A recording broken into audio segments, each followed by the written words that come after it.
tema de hoje, né, que é exatamente no dia 18 de maio, né, que é o dia oficial, né, Exatamente. do Maio Laranja, né, estou aqui com o Marcelo Nascimento. Eu estava vendo seu currículo, ele é bem extenso, né, Marcelo, nessa área de direitos da criança e do adolescente, então eu pedi para você fazer uma breve apresentação aí dos trabalhos desenvolvidos aí ao longo da sua carreira. Tá.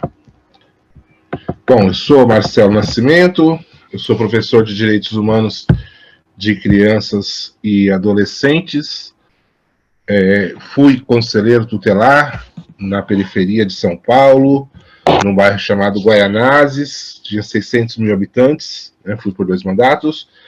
Depois fui conselheiro municipal dos direitos da cidade de São Paulo e fui convidado a compor o governo da presidenta Dilma, ficando no governo por 6 anos, sendo gestor nacional da política de fortalecimento de conselhos, né? Que é justamente esta área, os conselhos tutelares e os conselhos de direitos. Retorno para São Paulo, né? E hoje faço, ministro cursos no Brasil inteiro, né? Para o empoderamento, a capacitação, né, ao enfrentamento a todas as formas de violências que sofrem nossas crianças e adolescentes. Marcelo, aproveitando, né, que a gente está no dia 18 de maio, né, fala para a gente um pouquinho sobre essa campanha do Maio Laranja e qual que é a importância da gente estar trabalhando esse tema. Tá. A origem da campanha, né, Maio Laranja é uma coisa mais recente, né? A origem da campanha, ela nasce no ano 2000, tá? O 18 de maio não é uma data que nós celebramos, não é uma data que nós comemoramos, é uma data de luta das formas de abuso e exploração sexual de crianças e adolescentes. No dia 18 de maio de 1973, a criança Araceli, ela foi sequestrada, foi abusada sexualmente por vários homens. Depois disso, eles a mataram, cortaram e colocaram fogo no seu corpo, né? E desde então, no ano 2000, oriundo de uma lei federal, marcou a data de 18 de maio como o Dia Nacional de Enfrentamento, né? O Dia Nacional de Reflexão, que nós possamos falar sobre esse tema, né? A partir deste fato tão cruel, mas que continua acontecendo nos dias de hoje, né? Não ficou lá em 1973.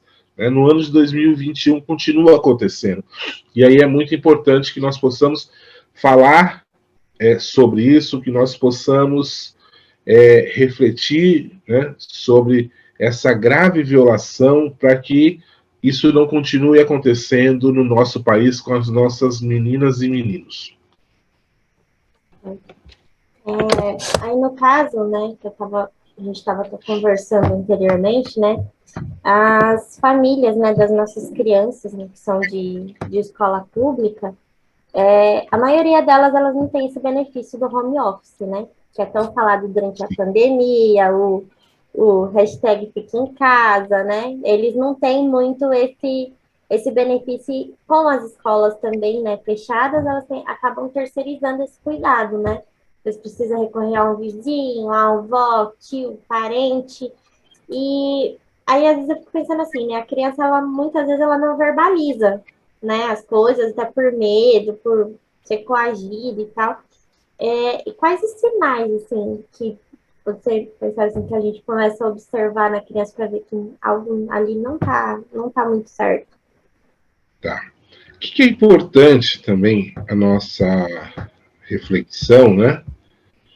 Que você tem as crianças, elas vão dando alguns sinais. E aí é importante, muito importante esse diálogo, né? A construção desse diálogo, principalmente também com as famílias, né? Tendo em vista o que gera na criança os prejuízos, e fora que também é um crime, né? Nós estamos falando de um crime cometido contra a criança e o adolescente. Então vamos lá. Eu vou falar para vocês alguns sinais específicos da violência sexual, né? Que pode ser, por exemplo, uma curiosidade sexual excessiva, exposição frequente dos genitais, brinquedos ou jogos sexualizados, agressividade, masturbação excessiva, conhecimento sexual inapropriado para a idade, doenças sexualmente transmissíveis, né? A gravidez, porque aí você já consolidou, né? Que essa criança ou adolescente está grávida, problemas escolares, como baixo rendimento, isolamento, brigas com colegas, condutas antissociais, tais como agressividade, hostilidade, ansiedade e medos, comportamento autodestrutivos, né? Distúrbios na alimentação ou no sono.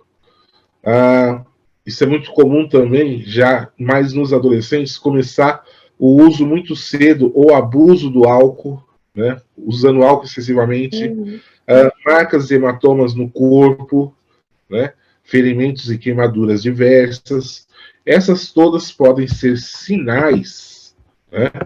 Que elas são sinais que já apontados, né, por psicólogos, né, pela o corpo médico, de sinais de que uma criança pode estar sendo vítima de um abuso sexual. Isso também é importante dizer que o abuso sexual, isso são os índices que nos trazem, os dados, que geralmente é de uma pessoa muito próxima. E aí você tem uma questão também de poder, né, sobre essa menina ou esse menino. Você tem uma relação que muitas vezes o agressor ele seduz a criança como se fosse o afeto, que aquilo é um ato de afeto e que ele não pode contar para ninguém. Tem aqueles que abusam e falam: se você contar para sua mãe, eu mato sua mãe. Então, assim, você tem vários elementos que permeiam o abuso e a exploração sexual. E um dos caminhos que todos os especialistas da área estão defendendo, inclusive eu, é a autoproteção. Né? No Brasil, nós temos um problema gerado há pouco tempo que você não poderia falar em educação sexual. Por quê? Porque transformaram a educação sexual em ensinar a fazer sexo. Né? E muito pelo contrário, educação sexual, né, é você dar ferramentas à criança para se proteger. Ensinar ela, né, que ninguém pode tocar nela. E quando fala não, é não, desde pequeno, né, até a fase adulta. Então, é muito triste tudo isso, né, porque você criaram um ambiente de fake news sobre o tema, né, e que você cria barreiras para que também tenha uma educação para que a criança possa se proteger. Né? E não tem nada para ensinar a fazer sexo. Né? É, na verdade, dizer a ela o que existe, como ela se protege. Né? Isso tem sido feito muito com música, né? Com teatro, com arte. Para quê? Para que também seja uma coisa leve. Mas, de fato, o que nós temos, professora, é muitas crianças ainda sendo abusadas. E os dados com a pandemia, infelizmente, isso ampliou, né? Para nossa tristeza. Inclusive isso, né, sobre a pandemia, né? Que houve um aumento significativo de casos. Houve um crescimento significativo. E aí você cruza os dados, porque você tem os dados do Disque 100, que é importante que a criança conheça, que as famílias conheçam, que é um telefone que você pode ligar, denunciar de forma anônima, de segunda a segunda, né? Não fecha nunca, 24 horas por dia, e é muito importante, desde pequeno, ensinar esse número para a criança, como autoproteção, né? Que às vezes ela tem medo de contar para a mãe, ela tem medo de contar, e ela vai contar onde? Onde ela se sentir segura. Agora, para ela se sentir segura, nós, os adultos, precisamos criar esse ambiente, né, de segurança, que precisamos prepará-la para isso. Né? E tem uma outra questão que é muito, muito séria, muito complexa, é que a culpa nunca é da criança. A culpa nunca é do adolescente. Nós temos que, nesse 18 de maio também, deixar isso pontuado para as famílias, né? Que muitas vezes, a culpa nunca será dela. A culpa é do agressor, a culpa é do violador, a culpa é do criminoso, né? Porque esse é um crime tipificado no Código Penal, então é crime. Então nós estamos falando de um crime, de uma grande violação de direitos dessa criança ou desse adolescente. Agora sai também dessa esfera só de proteção do ECA, já foi para uma outra esfera que criminalizou realmente o ato. Sim, porque o que o ECA traz? É importante, né? O ECA traz a proteção desta criança. Ou seja, depois que ela sofre, ela precisa ser acolhida pela rede de proteção, pela família e até pela sociedade. Ela precisa ser acolhida, porque ela foi, né, ela foi vítima de um crime e que ela precisa ser acolhida. Isso o ECA vai garantir. E o Código Penal, a responsabilização deste agressor, né? Ele vai responder de acordo com o Código Penal, que é muito mais antigo que o ECA. Nosso Código Penal de 1940, o ECA veio 50 anos depois, né, em 1990. E assim, quando a criança já foi constatada, essa questão do abuso, já houve a denúncia, qual que é o procedimento, assim, como que é feito o acolhimento dessa criança? Qual que é o apoio que, né, seria de direito dela, né, após a denúncia? Qual que é o acolhimento também por parte do governo e tudo mais? Tá. Então, são dois caminhos aqui, porque nós temos o cuidado e a responsabilização. Para a responsabilização, esta mãe, este pai, precisa registrar no boletim de ocorrência. Vai precisar levá-la até o IML, né, para que seja constatado a agressão. A não ser que este agressor ou esta agressora esteja em ato de flagrância, né, no flagrante, e a partir daí, né, a polícia vai levar. Ao contrário, vai ter que se registrar e vai ter uma investigação. Neste mesmo tempo, né, essa criança será encaminhada ao conselho tutelar, que ele vai aplicar as medidas de proteção, né, como os encaminhamentos ao psicólogo. Muitas vezes não há necessidade do conselho, né? A própria rede já recebe também esta criança e já acolhe. Mas é o conselho que vai ali requisitar para que ela tenha um atendimento psicológico. Muitas vezes essa família fica abalada e precisa também desse atendimento psicológico, porque essa é uma questão que mexe com toda a família, que mexe com todas as estruturas, né? Nós temos ainda muitas famílias que acabam no desespero escondendo este crime, né? O que vão pensar da minha filha? O que vão pensar do meu filho?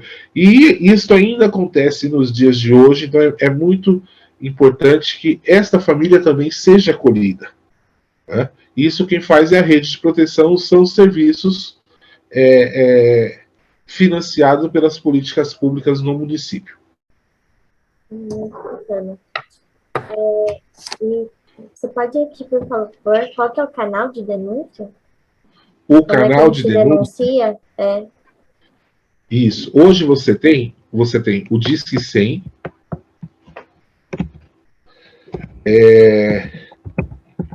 que ele é 24 horas por dia, né?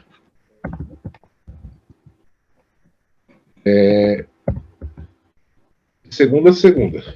E hoje tem também já um telefone, né, que agora é o WhatsApp, que as famílias também podem acionar e denunciar pelo WhatsApp, que seria 61, que é de Brasília, né? 99-656-5008. Então hoje você pode acionar pelo Disque 100. Aqui no nosso estado, o estado de São Paulo, você também tem o Disque 180, são canais de denúncia, ou o WhatsApp do Disque 100, que é 61 99 656 5008. Esses são canais de denúncias totalmente gratuito, anônimo, e que, além de passar para as famílias, é importante que as crianças também possam conhecer esses canais de denúncia. Que às vezes não aconteceu com ela, mas uma amiguinha da sala contou, um amigo da sala contou, alguém contou, e aí você vai lá e vai denunciar para proteger, né, esta criança ou este adolescente. Então, as denúncias são muito importantes, são necessárias, né, e denúncias que salvam vidas. Para finalizar, Marcelo, foi um prazer falar contigo, né? Acredito que são informações assim, de extrema importância para realmente a gente passar para a comunidade, né? Às vezes a gente não presta tanta atenção assim, né, nas propagandas, né, que veiculam, né, no TV, ainda mais em tempos de aplicativos, né, de séries e filmes. Acho que o pessoal está deixando um pouco de lado a TV aberta, né, para recorrer a esses canais e acaba pulando, né, essas informações, porque a maioria deles não tem mais a propaganda, né, nos intervalos. E para finalizar, né, agradeço mais uma vez, né, o tempo, né, disponível. Deixe uma mensagem para a gente, né, sobre o Maio Laranja, né, sobre a questão da proteção das nossas crianças, né, se quiser deixar uma mensagem para os pais, para a comunidade. É muito importante que todos os pais possam, né, se preparar, ter a coragem de conversar com isso sobre os filhos, estar atento, porque muitas vezes a gente entende que uma mãe sai muito cedo, porque ela tem que sair muito cedo, e principalmente nesse momento que nós estamos vivendo, que tem milhares de pessoas desempregadas, né? E que se você não for, você vai perder o emprego, e aí a situação, já trabalhando não está fácil, né? Imagina, então, você não indo trabalhar, né? Então, todas as mães acabam indo trabalhar, os pais, mas é muito importante encontrar um momento para observar o filho, para ter esse contato, para estar atento. Nesse momento, nós vamos ter olhos de águias. E os pais também, principalmente os pais, né? Precisamos estar atentos aos sinais, à mudança de comportamento do filho, né? Por quê? Porque ele pode estar sendo vítima de uma violação, de uma violência, e aí é muito importante. Nós temos também um fato muito triste, que é o aumento do suicídio de crianças e adolescentes, né? Então, precisa achar a causa, né? E aí a causa é observar, né? Tem dúvida? Acredite sempre na criança, acredite sempre no seu filho, não duvide. É muito importante que faça a denúncia, que registre a ocorrência, para que os órgãos de segurança pública possam investigar. Okay?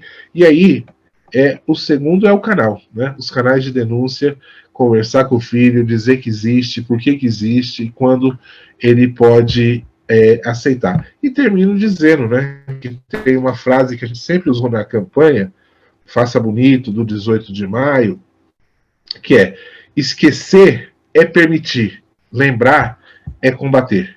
E nós precisamos combater. Nós precisamos proteger as crianças e os adolescentes. Muito obrigada, Marcelo. Foi muito proveitoso, tá? Esse nosso bate-papo foi muito proveitoso.